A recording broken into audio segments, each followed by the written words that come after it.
semina verbi, la semence du Verbe dans le cœur des hommes et des femmes d'aujourd'hui.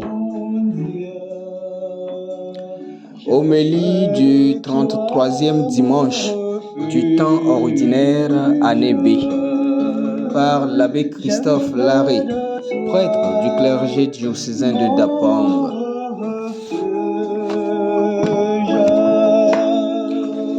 La première lecture est tirée du livre du prophète Daniel, chapitre 12, versets 1 à 3.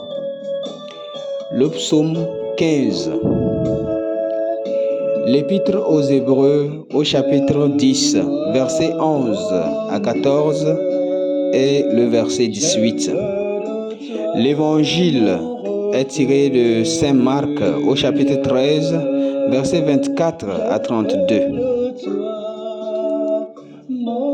En ces jours-là, après une grande détresse, le soleil s'obscurcira et la lune ne donnera plus de clarté.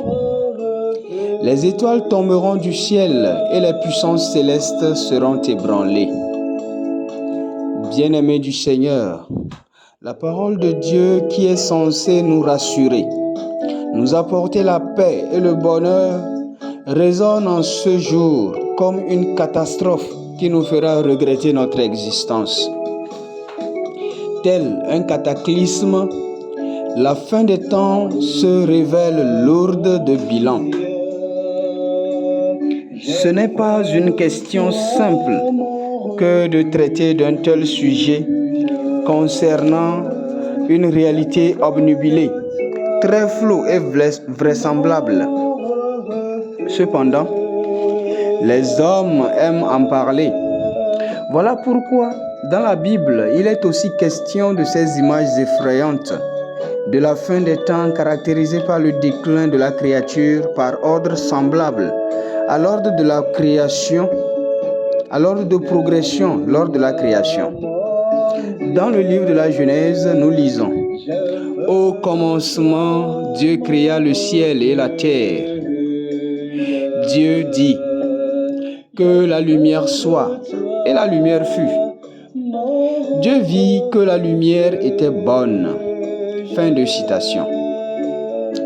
La lumière qui provient de l'éclat du soleil par la volonté de Dieu devient sombre par sa même volonté.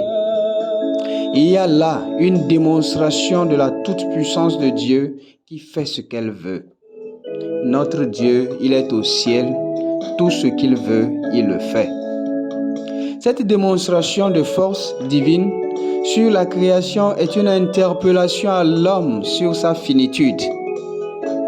Comme si Dieu rappelait à l'homme que tout passera, puisque c'est lui qui ordonne le mouvement et l'être des choses.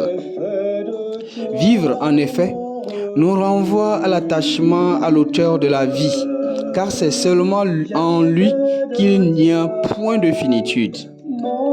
Celui qui tient tout dans ses mains réclame la clarté du soleil et crée le chaos, comme le souligne le prophète Daniel dans la première lecture, car ce sera un temps de détresse comme il n'y en a jamais eu depuis que les nations existent jusqu'à ce temps-ci.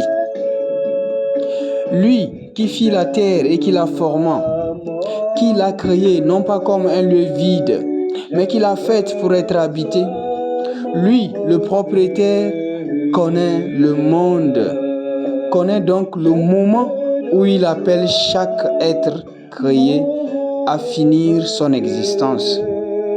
Voilà pourquoi les sauvés sont uniquement ceux qui se trouveront inscrits dans le livre, selon que l'exprime le prophète Daniel dans la première lecture d'aujourd'hui, à condition de reconnaître la voix du Fils de l'homme, puisque le Fils de l'homme seul est le rassembleur.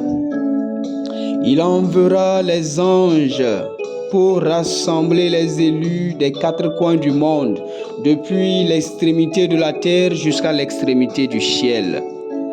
Bien-aimés du Seigneur, la fin des temps décrite comme un cataclysme revient à annoncer les temps nouveaux où le Christ sauve ceux qui s'identifient à lui. Un temps caractérisé par l'attachement au principe du salut. Le Christ qui vient récapituler toutes choses en lui parce que Jésus-Christ, je cite, Jésus-Christ, après avoir offert pour les péchés un unique sacrifice, s'est assis pour toujours à la droite de Dieu. Il attend désormais que ses ennemis soient mis sous ses pieds. Par son unique offrande, il a mené pour toujours à leur perfection ceux qu'il sanctifie. Fin de citation. Si tout est appelé à passer, à disparaître, les paroles de Dieu jamais ne passeront. C'est Jésus lui-même qui montre à ses disciples une véritable raison, une raison suffisante pour rester éternel. Il s'agit de s'attacher à sa parole, au mieux, ou encore mieux, de s'attacher à lui-même, parole incarnée pour sauver le monde. Une simple question, mes frères et sœurs. Est-il bon de s'accrocher à ce qui doit disparaître? Eh bien, vanité des vanités, disait l'Ecclésiaste, tout est vanité. Sauf bien sûr le Christ qui est la fondation de toutes choses, car en lui, par lui et pour lui, tout a été fait. Une chose est sûre, lorsque nos cœurs sont attachés aux choses qui vont disparaître comme l'éclat du soleil, dans la première lecture, lorsque nos cœurs sont attachés au matériel, comme si la vie éternelle se trouvait liée à celui-ci, nous ne pouvons pas être attachés à la parole de Dieu qui ne passe pas. Comme le souligne l'Évangile, le ciel et la terre passeront, mes paroles ne passeront pas. Il est clair que nos sécurités diverses passeront. Sécurité financière, sécurité sanitaire, sécurité alimentaire, sécurité de l'identité personnelle et que sais-je encore. Dans notre monde actuel, nous sommes confrontés à des catastrophes naturelles et on se croirait déjà à cette fin des temps dont parlent les textes. Cependant, il n'est rien de tel, puisque Jésus nous rassure que quant au jour et à l'heure, nul ne les connaît, pas même les anges dans le ciel, pas même le Fils, mais seulement le Père. Avis donc à tous ceux qui manipulent la conscience des autres sur la fin des temps, comme s'ils en étaient les prescripteurs, puisque celui qui l'a prescrit est seul garant de sa venue. La fin des temps, oui, elle arrivera, mais quand? Personne ne le sait. Toutefois, il est important d'oublier le moment où elle viendra et s'attacher à ce qui va demeurer, ce qui va rester quand elle viendra faire disparaître tout. Le réel besoin ici, c'est la sécurité éternelle basée sur la personne du Christ et non sur des terres.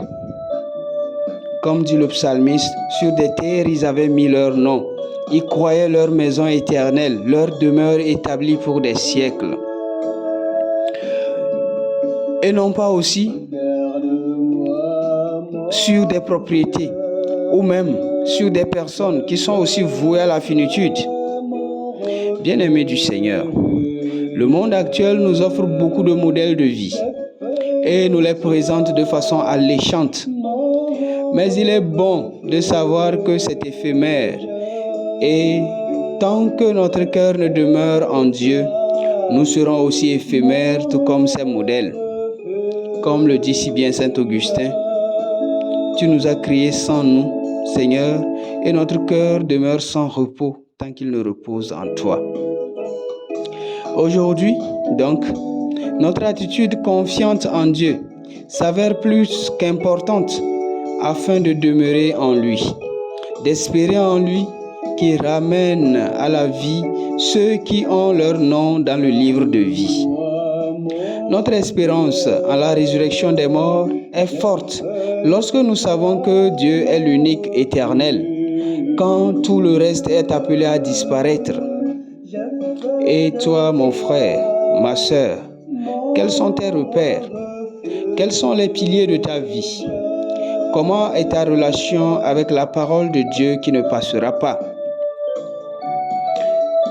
C'est pourquoi le dimanche dernier, 32e dimanche, il était question de savoir donner son cœur, comme la veuve qui a donné les 2 piécettes. Elle a donné toute son indigence, tout ce qu'elle avait pour survivre. Et cela signifie un attachement total en cet être qui s'appelle Providence. Cela signifie un abandon total en cet être qui est l'alpha et l'oméga, qui est le créateur de tout et en qui nous pouvons avoir confiance même de façon aveugle. Celui qui a tout créé, qui est ordonnateur de tout, est capable de gérer nos finitudes. Et pour ne pas finir, pour ne pas être un être fini, il suffit de s'attacher à cet être qui ne finit pas, Dieu. Puissions-nous, à l'instar du psalmiste, prier comme suit. Seigneur, mon partage et ma coupe, de toi dépend mon sort. Je garde le Seigneur devant moi sans relâche. Il est à ma droite, je suis inébranlable. Mon Dieu, j'ai fait de toi mon refuge. Tu m'apprends le chemin de la vie. Devant ta face, débordement de joie. À ta droite, éternité de délices. Amen. Dans notre rubrique « Nourrir son talent aujourd'hui », nous parlerons de la fin des temps comme un modèle que nous propose Jésus. Quel est ce modèle? Ne rien prendre en ce monde comme une fin, mais comme un moyen. Un moyen pour atteindre la fin étant Dieu lui-même. Donc, vivre à la manière de cette philosophie kantienne qui suppose que en toute chose, il faut considérer, agis toujours de telle sorte que tu considères l'humanité en toi et chez les autres non comme une fin, mais comme un moyen. Un moyen pour atteindre la fin. Voilà. Que notre Eucharistie de ce jour nous aide à comprendre que ce talent à nourrir est bien sûr de s'attacher à la fin, c'est-à-dire à celui qui est l'alpha et l'oméga. Je fais de toi mon refuge. Garde-moi, mon Dieu. Je fais de toi mon refuge. Je fais de toi mon refuge.